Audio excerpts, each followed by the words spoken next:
BFM Business. Intégral placement, idée de placement. Et on accueille Étienne Guérin. Bonjour Étienne. Bonjour Cédric, bonjour Guillaume. Vous êtes le patron de Practice, notaire également. Régulièrement, vous nous accompagnez finalement pour passer au scalp, au scanner, toutes les familles qui nous écoutent et qui nous envoient leurs questions, qui nous soumettent leurs cas. Qui accueille-t-on, à qui répond-on cette semaine? Alors aujourd'hui, si je ne me trompe pas, on a une question d'un monsieur de Limoges, monsieur Lestin. Alors, monsieur Lestin, il a 62 ans et il nous interroge sur son contrat d'assurance vie. Il le détient pour 500 000 € environ et ça provient de la cession de son commerce. Il a 2 enfants et ces enfants sont actuellement désignés comme bénéficiaires, chacun pour moitié. Et il a lu récemment, monsieur Lestin, sur un forum internet qu'il était intéressant d'investir en contrat de capitalisation, notamment pour diminuer son ISF. Qu'est-ce qu'on peut en penser alors? Assurance vie, ISF, déjà on rappelle peut-être oui, peut-être. Point de méthode, la différence entre les deux? C'est ça, la différence entre les deux, en réalité, c'est vrai que la question qu'on pourrait se poser déjà, c'est de se dire quelle est la volonté première de monsieur Lestin.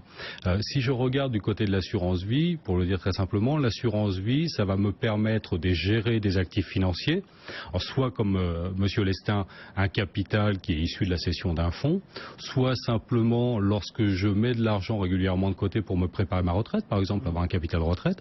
Donc l'assurance vie va me permettre à terme ou immédiatement d'avoir des revenus, des compléments de revenus très peu fiscalisés, et ça permet également d'avoir une transmission totalement optimisée, sur un plan fiscal, sur un plan civil. Le contrat de capitalisation bénéficie des mêmes avantages en matière de complément de revenus. C'est-à-dire que là aussi, on peut avoir du revenu très peu fiscalisé.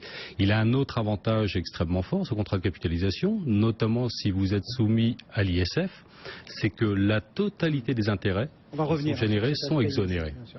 Malgré tout, en termes de succession, là, le contrat de capi, il pêche un peu. Il pêche un petit peu, effectivement. Il a exactement le même traitement qu'un actif bancaire classique ou qu'un bien immobilier, une résidence principale, une résidence secondaire, par exemple. Donc concrètement, par exemple, si cet auditeur vient à décéder aujourd'hui, qu'est-ce qui se passe avec son contrat d'assurance vie? Alors aujourd'hui, pour ce monsieur qui a 62 ans, puisqu'on a 2 fiscalités différentes, mais pour ce monsieur qui a 62 ans, il a 2 enfants qui sont désignés comme bénéficiaires. On a un capital de 500 000 €.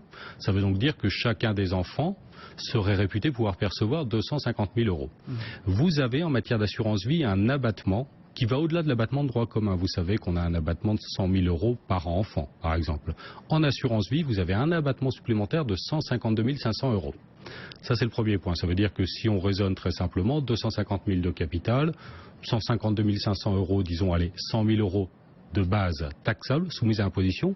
Et ensuite, on a une imposition forfaitaire, dans le cas de M. Lestin, qui sera de 20%. Ça veut donc dire qu'ici, j'ai 20% de taxation sur 250 moins 150, donc sur 100 000 €, et je vais avoir ma taxation ici qui se met en place, à hauteur de 20%. Si j'étais sur un contrat, non pas d'assurance vie, mais de capitalisation, j'aurais une taxation immédiate dès le premier euro, et avec des tranches qui vont aller de 5 jusqu'à 45%. 45%, ceci devenant totalement confiscatoire. Donc ça, c'est par rapport à la succession. Donc on voit bien l'intérêt qui prévaut à gérer finalement la question transmission via le contrat d'assurance vie. C'est pas tout à fait la même chose, vous l'avez sous-entendu, au niveau de l'ISF, c'est ça? Alors au niveau de l'ISF, par contre, là, il y a un avantage immédiat et fort pour le contrat de capitalisation. C'est que le contrat de capitalisation, je vous l'ai dit rapidement tout à l'heure, est exonéré de taxation ISF sur les intérêts qu'il génère, ce qui n'est pas du tout le cas du contrat d'assurance vie. Prenons un exemple là aussi si vous le voulez bien. J'ai 500 000 € aujourd'hui qui sont gérés en assurance. Si demain, dans un an par exemple, mon contrat d'assurance vie vaut 505 000 €, ma base de taxation ISF sera 505 000.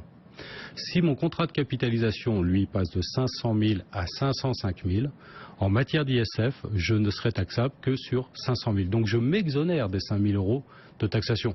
Et mes intérêts vont là aussi se cumuler dans le temps. Vous voyez ? Bon, mais par contre, est-ce que si je dois mettre en balance les deux stratégies, je suis plus gagnant du côté contrat assurance vie ou du côté justement contrat de capitalisation. Si je fais un pur focus ISF et que M. Lestin est dans une tranche de taxation, admettons, à 1%, pour le dire très simplement, 5 000 € d'intérêt généré, ça veut dire que ça lui fait un gain ISF de 1% sur 5 000. Il gagne 50 € d'ISF. Ouais. On n'est pas sur une stratégie d'optimisation de l'ISF tout de même. Hein. Bon.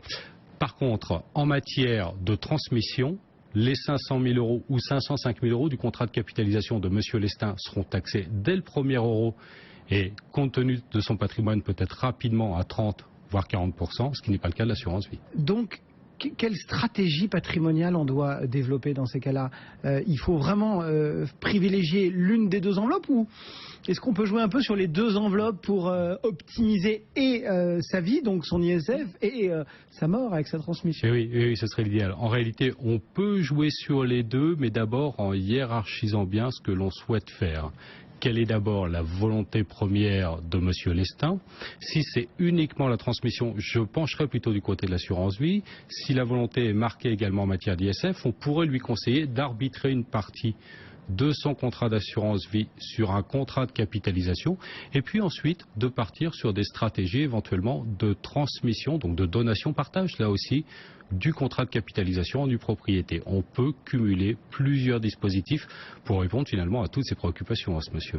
Vous êtes parti du cas précis de M. Lestin, oui. Dont on connaît toutes les caractéristiques. Est-ce qu'il y a des questions d'échelle aussi? Est-ce que par exemple, si on change de tranche ISF, là tout est à remettre sur le métier? Oui. Là aussi, on va évidemment avoir, si l'on est sur la plus haute tranche ISF, c'est-à-dire au-delà de 10 millions d'euros de patrimoine taxable, on va plutôt avoir intérêt à utiliser le contrat de capitalisation pour l'exonération ISF sur les intérêts, l'assurance vie ne venant à ce moment-là que dans un second temps. Effectivement, vous avez raison. Donc voilà les quelques clés qu'on pouvait donner ce matin à l'illustration de ce cas de M. Lestin. N'hésitez pas, hein, donc si vous avez comme ça des soucis de famille, des questions de stratégie patrimoniale, à nous adresser un mail sur notre site internet bfmbusiness.com et régulièrement Étienne Guérin vient vous répondre. Merci beaucoup. Merci d'avoir bûché sur ce cas précis. Étienne Guérin, notaire et président de Practis.